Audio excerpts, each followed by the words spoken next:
Okay. All right, we can go ahead and get started. Okay. And if we could start first by maybe having you say your name and spell your name for us. That's Norman Dale Johnson, Johnson. Great. And my name's Robert Bauman. We're conducting this oral history interview on November 5th of 2013, and we're doing this interview on the campus of Washington State University, Tri-Cities. So let's start maybe by having you talk about your family first and what you know about when they came to the area here. My grandparents, I can remember my grandpa telling me about. He came out here in 1910 and bought land, and then he moved back to Idaho. He was working in sawmills in Idaho, and then he come back in 1918 and brought my grandmother and my aunt and my mother back, and they started farming out there in 1918. And this was, and his name was? Pete Hansen. And do you know why this area, why Richland, what brought him here? Just the availability of land? I don't know. He had a brother that owned the farm. They bought the farm right next to him, and then his brother died before I was born, and his oldest daughter and her husband farmed it after I was born. So I don't know why they came here. And how old would your mother have been in 1918? When 4 years old. 4 years old. So she grew up here, and yeah, I was born in the Lady Lord's Hospital in Pasco in 1936. Okay. The only hospital here at the time. And what about your father then? I think he was from Republic, Washington, somewhere over there, because I was so young when he died that I never really knew much about him, and I didn't think to ask his brothers or sisters about it. So. But did he live in the area too, and is that how your parents met? Yeah. Yeah. He had an older sister that lived here too. Okay. Their Perkins. Their names was Perkins. There was quite a few of them. And you were born in what year? 1936. 1936. And your family had a farm, or? Yes. And what sort of crops? All I can remember is asparagus and strawberries and alfalfa for their livestock. That's all I can remember. I don't know. My grandpa said that the only people that made any money out there farming and mounting anything was the ones that had orchards. And I asked him how come he didn't plant trees. He said he couldn't afford to buy any. So I guess he never made a lot of money. And about how large the farm was? He had 17 acres, and then he farmed my mother's 10 acres, so he had 27 acres altogether.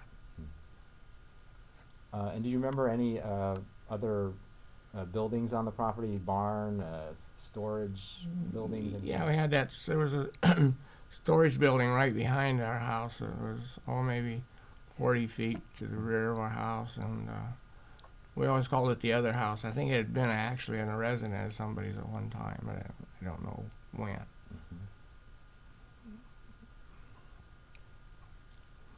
And do you know roughly where the farm was? As I recall, it was about 5 miles from downtown Richland, and it must have been at least a mile off from the river. Okay. And did you have electricity on the farm? They got electricity just before I was born, but my cousins that lived next to us, they never did. They didn't get electricity. But we had it just before I was born, I guess. What about telephone? Nope. No, didn't have any. And how about irrigation? We had irrigation water, yes. And do you know how that was? What sort of like? It's a rill irrigated is what they did. They had a concrete pipe that run at the head of the field, and there had little holes in it, and then they had cedar plugs that they put in it, and when they wanted to water a rill, they took that plug out, and away it went. Do you remember who your nearest neighbors were? Well, the Brewers were the closest. It was my the ones that was my mother's cousin.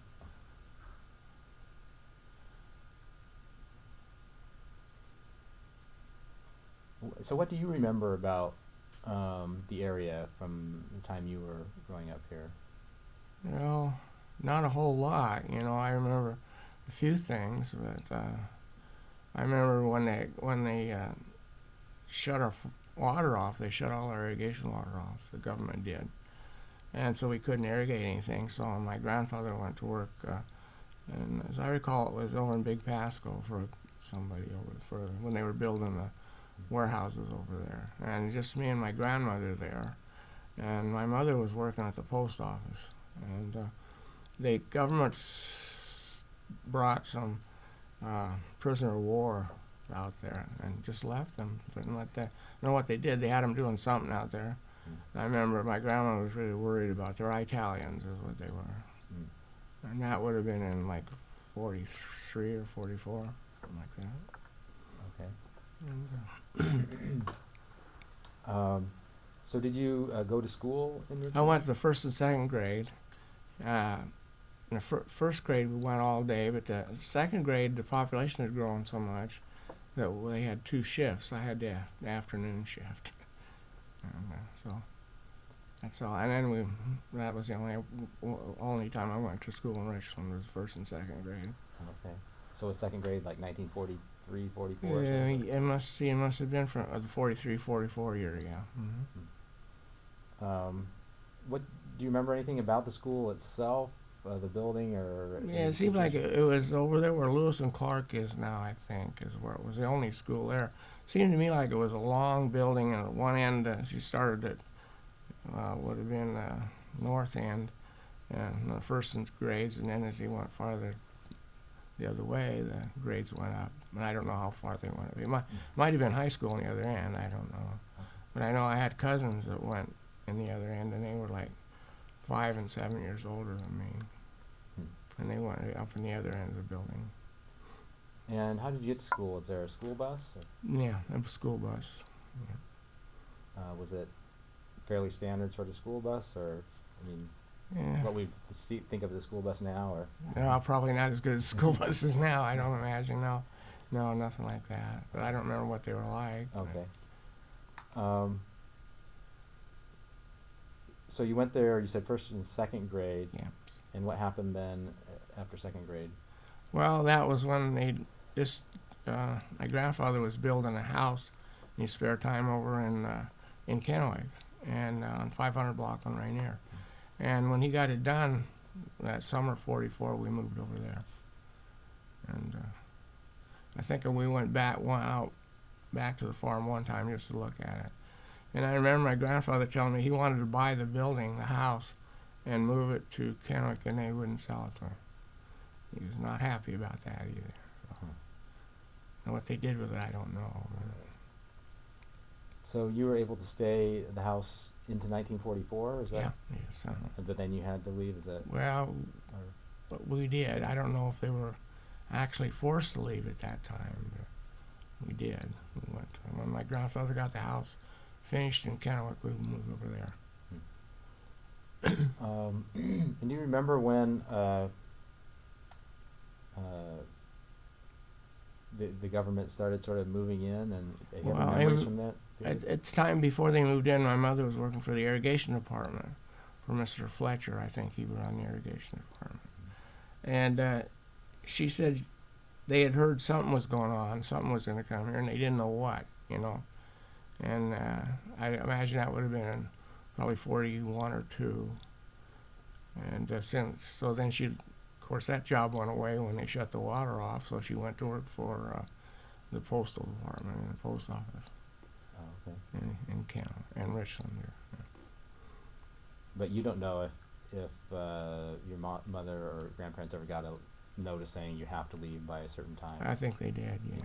Okay. I don't know if they ever said right out that you had to leave at a certain time, but they were condemning your property is what they called it, So they were all farms and shut the water off. There was no reason to stay there anymore because pretty arid out there. Do you have any memories of I know you live, outside of town itself, but did you go into town very often? Do you have any memories of the town itself? Yeah, I used to go in with my grandfather and get groceries, and he had '36 Ford pickup. And he'd let me sit on his lap and steer. I was about 5 years old, I guess. And I can remember him going. There was one tavern there.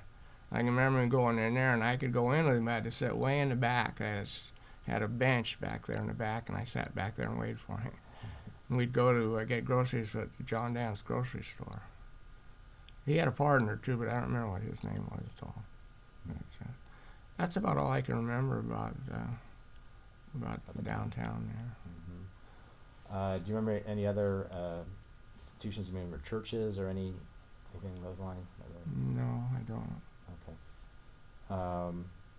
How about any community events? Were there any? Do you remember any special occasion? Oh, the only thing I can remember is they used to have farmers have something called a chivalry, and I don't know if that was once people were getting married or something of that nature. I guess that's all I can remember about that. And it wasn't too lively around here then. So, can you tell me a little bit more about your family then, and you said in 1944 then your grandfather bought a place in Kennewick, is that? Yeah, there was a guy named, another Richland farmer, and his last name was Murray. Yeah, and one of them was Brainerd, and the other one was Audie Murray. I don't know, Brainerd, and I can't remember the other one, but I don't know if Brainerd was the son or the father. But they bought about, all the way from 4th Avenue up in Kennewick up to about what would have been 7th Avenue right now. He bought that whole thing, and people from Richland started buying. I know there was the Ericksons bought land there, the Norlings bought land there, the Samses bought land there, and there might have been a couple more, but there was a lot of Richland people bought 5 and 10 acres. You know. And I know my grandpa bought 5, and then the bottom part is his went halfway from Rainier halfway to Vancouver, and no Olympia, and then John Erickson bought the land, and then on the other just south of us, the Norlings bought the next whole 10 acres there. And, there was quite a few Richland people there. I wanted to ask then, growing up, you said there wasn't a whole lot going on. No, I don't, not that I knew of. As a young child, obviously. What sorts of things did you do for fun or for entertainment? Did you go, swimming in the river? Did you hunting, fishing, sorts of things? I mean, well, when I was, we had a little irrigation ditch that run through our place. We called it the lateral, come off the big ditch, and it was probably maybe 1.5 feet deep. Well, I mean, my cousin used to go play in that all the time, and then I'd go out and I was interested in rocks, so my grandma used to take me out there in the desert, and we'd hunt for pretty rocks. And there was an awful lot of sand. I remember having when the wind would blow there, you didn't have dust storms, you had sandstorms, and that hurt when you were out in that. In fact, a lot of our cars got the windows pitted from the sand. Because I can remember big sand dunes out there, and I used to go out there with my cousins once in a while.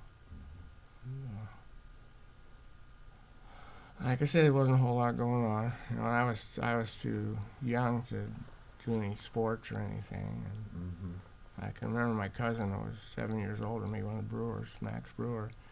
He'd go hunting out there,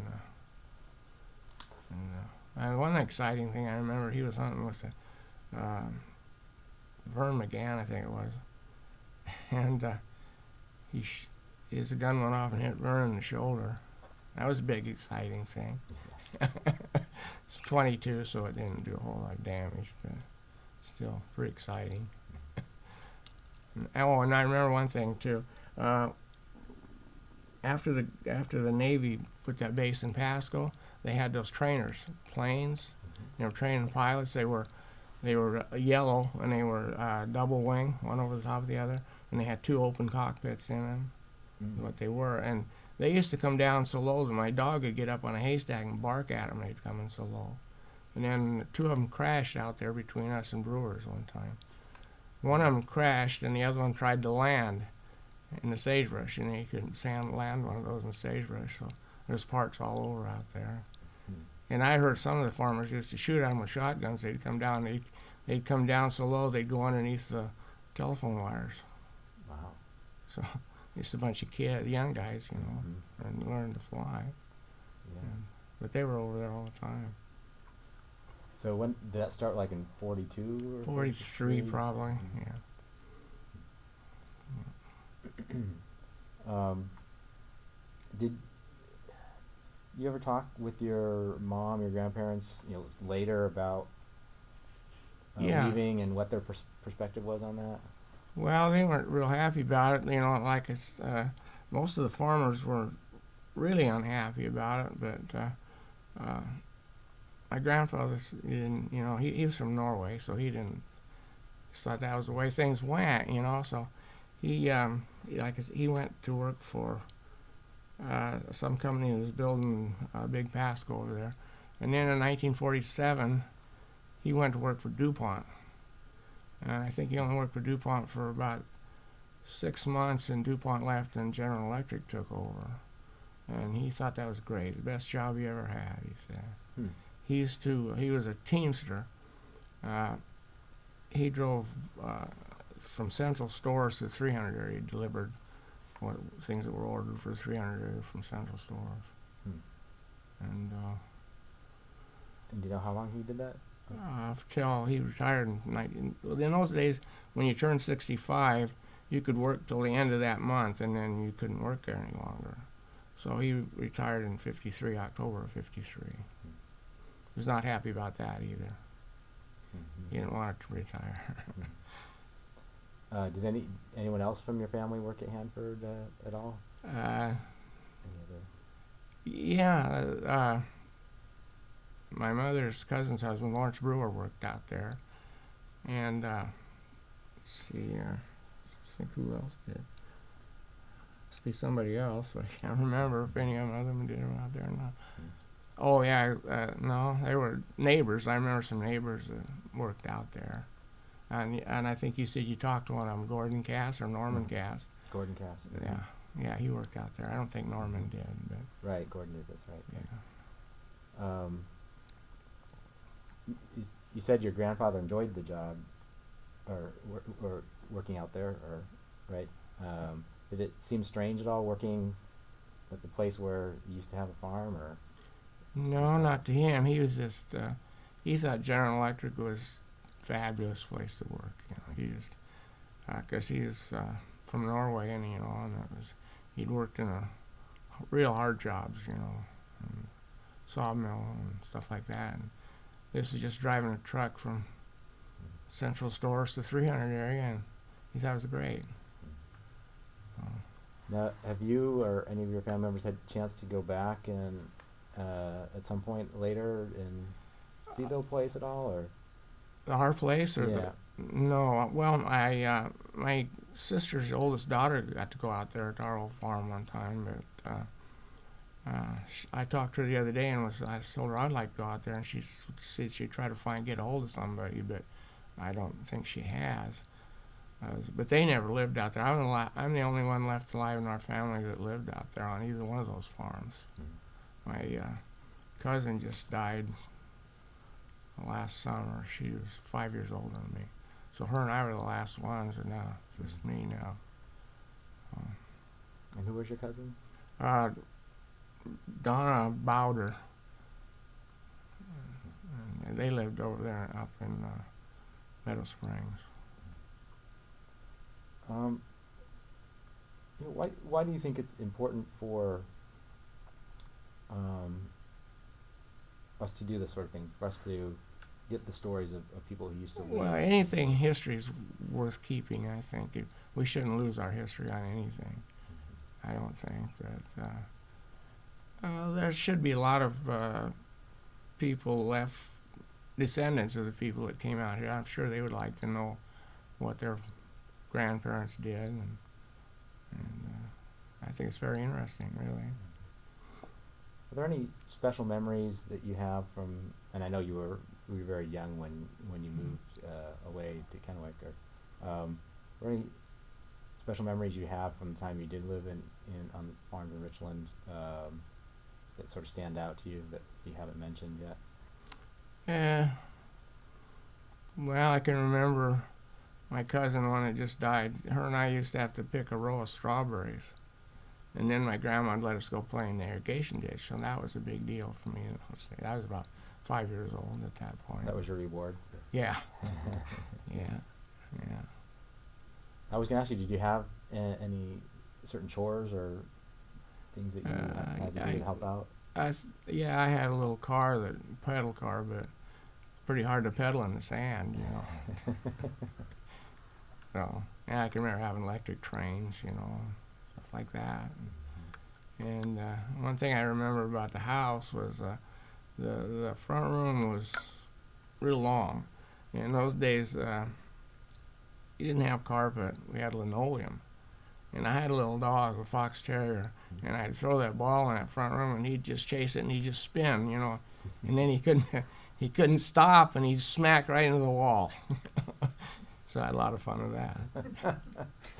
Yeah. I guess the dog kept doing it, so he must have been having fun too. Oh, he did. Yeah. Anything else that I haven't asked you about, or anything else that sort of stands out, either your own memory or maybe any stories that Well, your mother told you? Oh, yeah, my grandpa used to tell me stories all the time.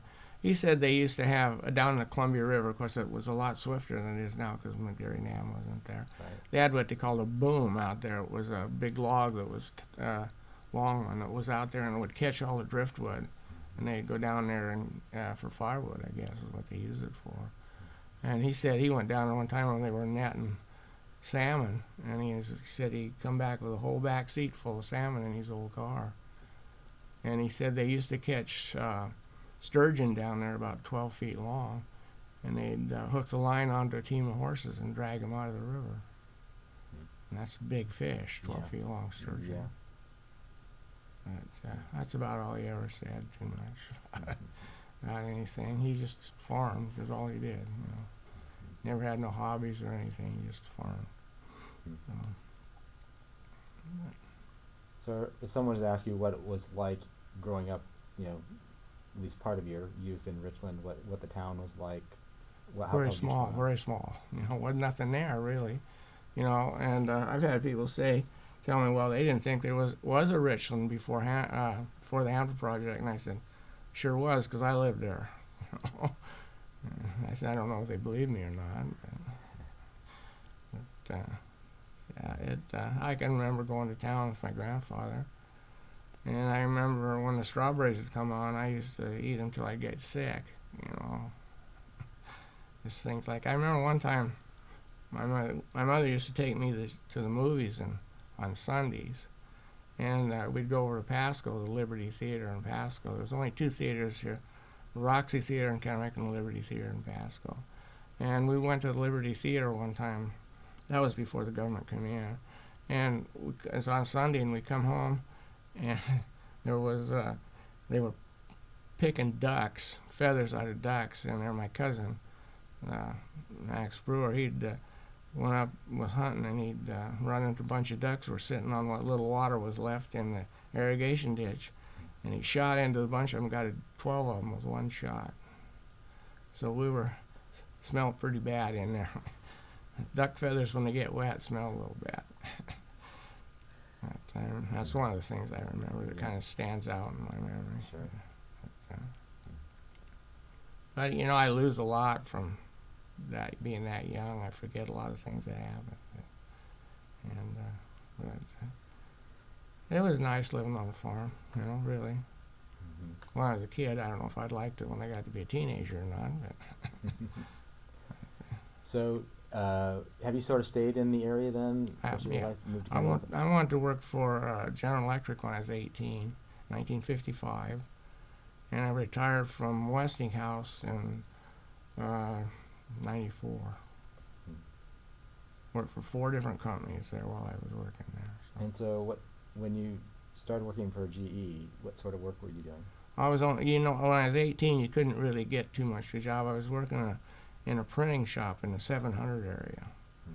And then later I got a job I was on the Richland Fire Department for 2 years at that #1 station on George Washington Way. And then when the city took over then in '59, I thought I'd be better off staying with General Electric than the city. So I got a job as an operator out at the 100D area. And I worked there till they shut DR down, which was the other reactor at D area. And they sent me to H area, and I worked there till they shut it down. And they sent me to F area.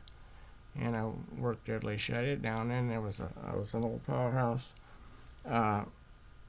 in town that supplied steam to the Desert Inn and all the schools and everything. And I worked in there till the federal building was built, and then they shut off all the steam. And then I got laid off from General Electric, and I was just off. They were leaving then, and they left, and the only thing that was here with General Electric was N area for a while. And a company called Douglas United Nuclear come in and took over the 100 areas. And I'd been off work about 3 weeks, and they called me up, wanted to know if I wanted to come to work for them, which I did. So I went out to B area. And so. B area, is that? B area. Okay. And then I come into town, and I worked in the 300 area.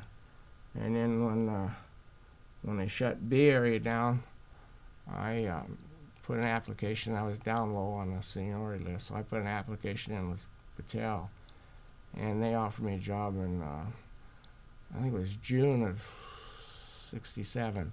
So I quit United Nuclear and went to work for Battelle.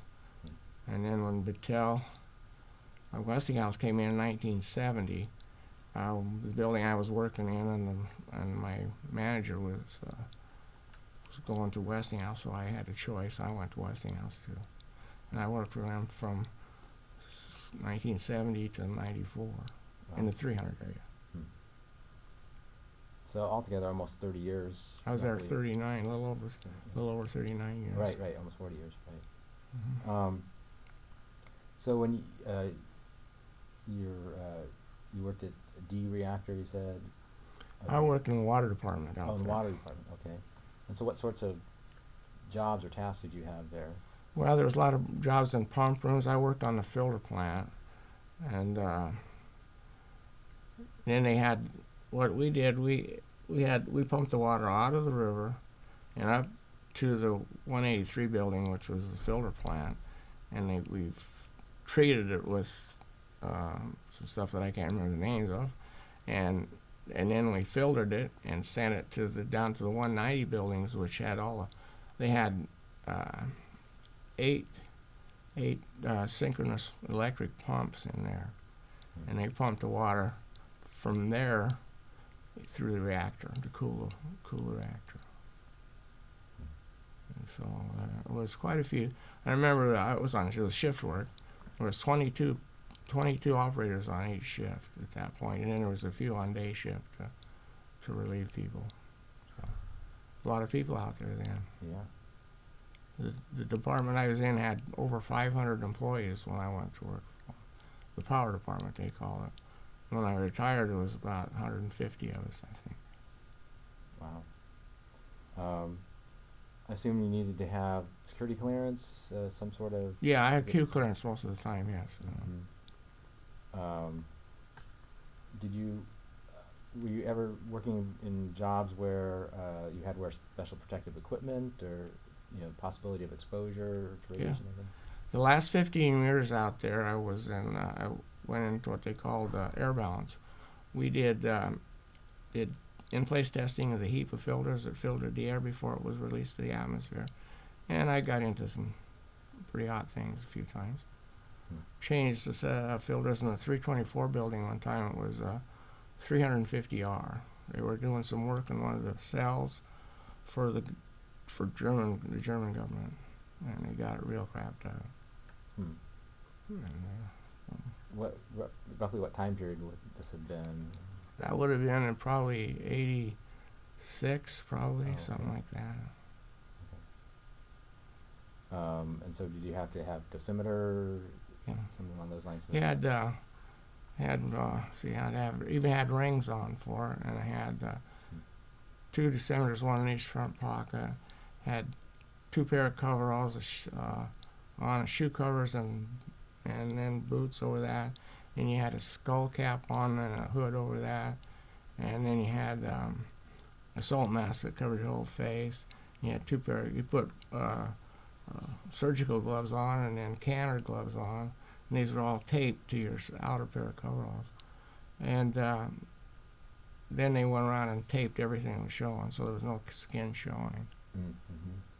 And, And so, like, so how long of a period of time could you do that work, you know, and that's without, before you had to sort of come out in terms I of mean, for exposure. exposure? Yeah. I never was in there where I had to come out for overexposure. They tried to keep it as low as you could get, Mm-hmm. and so it wasn't that bad. You know, and the only time that there was ever any much exposure was when we were testing some of the filters. Some of them were in hot places, and or when we were changing filters. You know, they have the millwrights or the fitters come in and change them, and we had to be there to test them. Mm-hmm. And that was the only real hot thing I was around. And we one time I remember in the 325 building we were in a hot room in the basement, and we had to take these caps off of the ductwork to inject the smoke in there. Mm-hmm. And when the guy that was taking it off, it just all of a sudden felt like it was heavy, fell down, and this looked like gunpowder went all over everything. So we spent a whole day in the whole body counter downtown after that. So that wasn't no fun. But nobody got anything. I didn't get anything. Nothing. They just wanted to make sure Mm-hmm. that we didn't get anything, because that stuff that come out was pretty hot, I guess. I imagine safety was pretty strongly emphasized at Hanford in terms of procedures and. Oh yeah, This one. especially got towards the end that I was there. Procedure compliance was the main thing.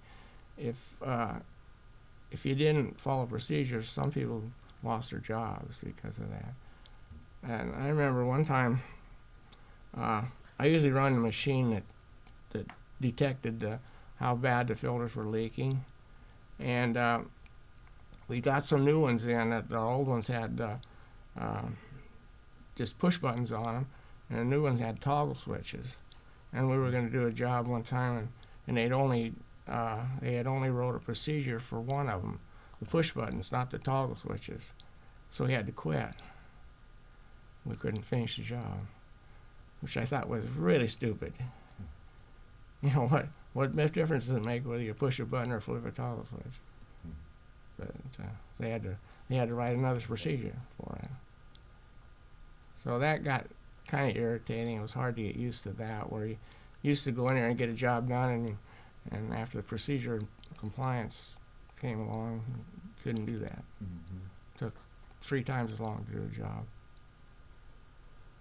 Obviously, when you started in 1955, focus was on production, and by the time you retired, the focus was on cleanup. I wonder if that shift, how you saw that, how it impacted your work, maybe, or. We lost a lot of work on the job that I had, the air balance job.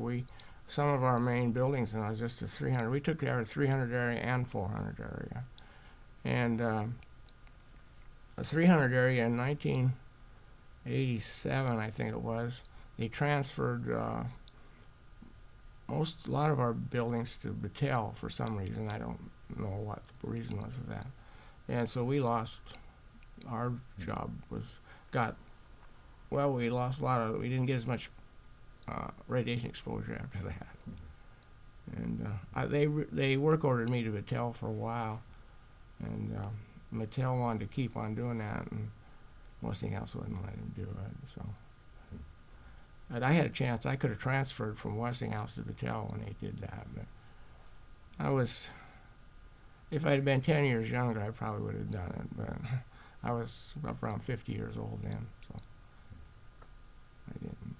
So that was the biggest change we had.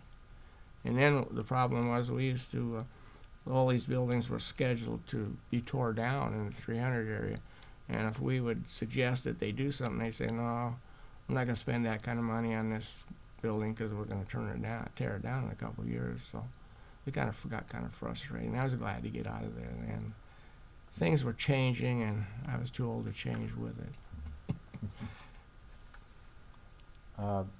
President Kennedy visited the site in '63 to dedicate the N reactor. Were you here?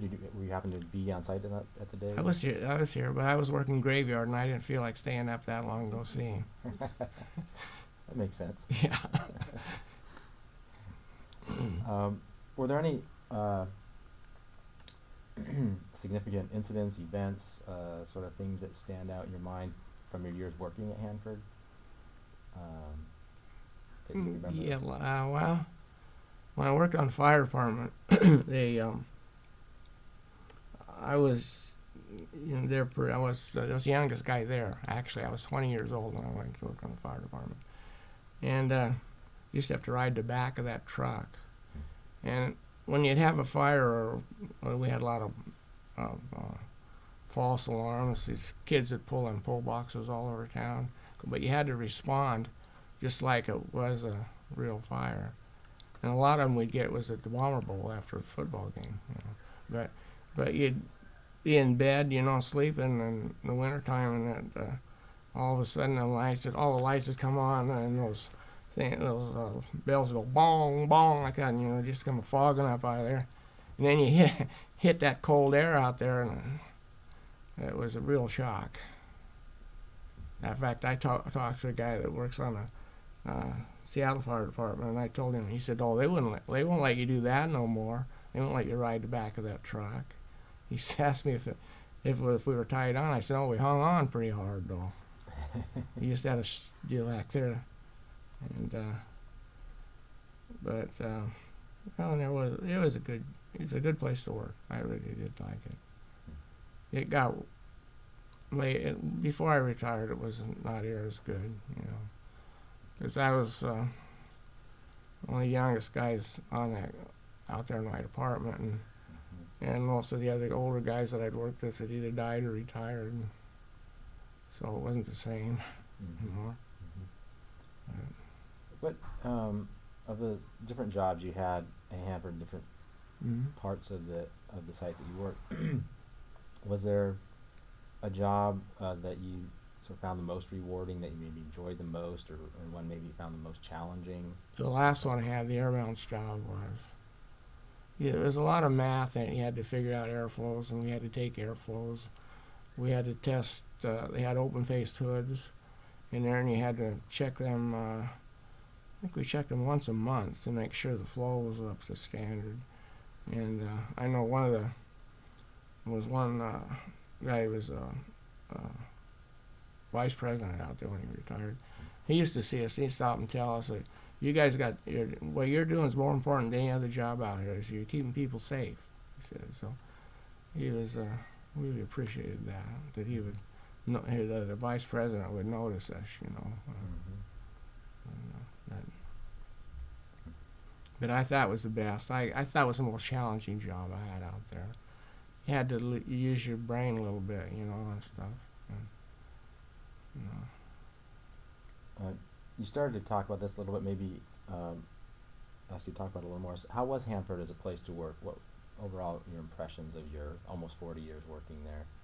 I thought it was really a fairly safe place to work, really. As far as the jobs I had, they were real careful about everything.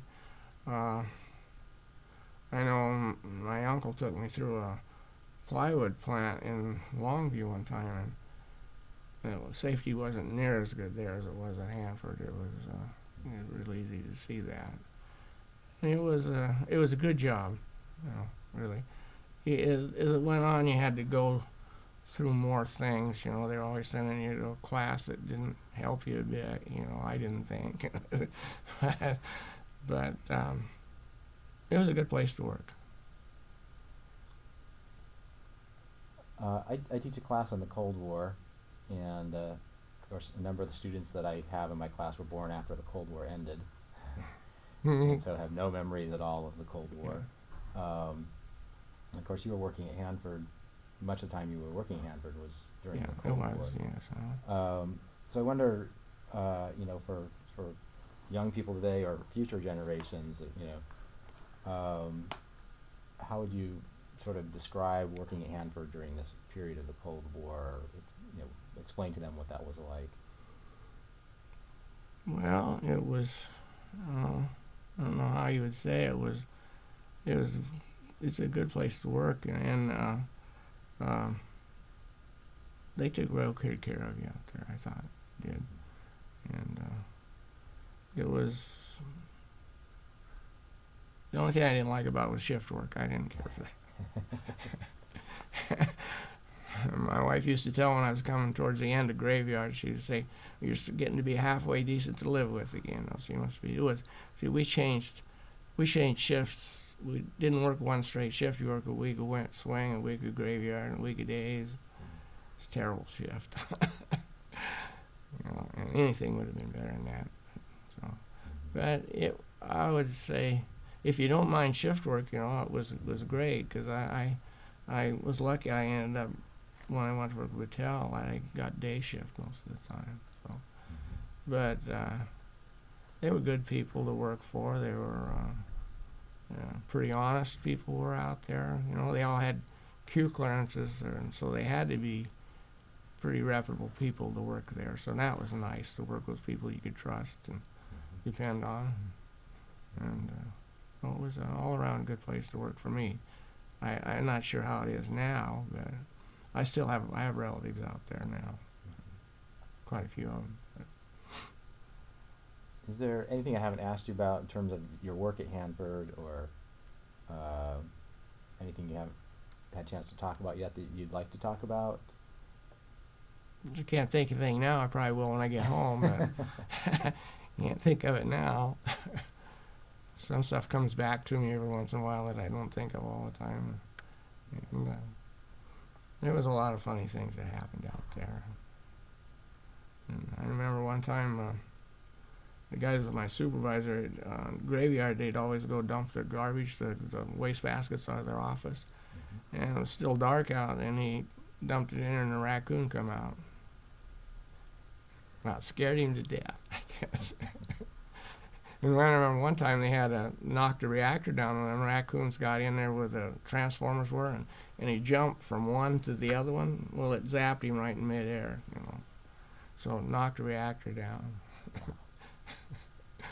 So there was a few funny things that had happened. Well, I want to thank you very much for coming in today You're welcome. and sharing your memories, both about your childhood in Richland, and also your years working at Hanford. I appreciate it. Okay, thank you.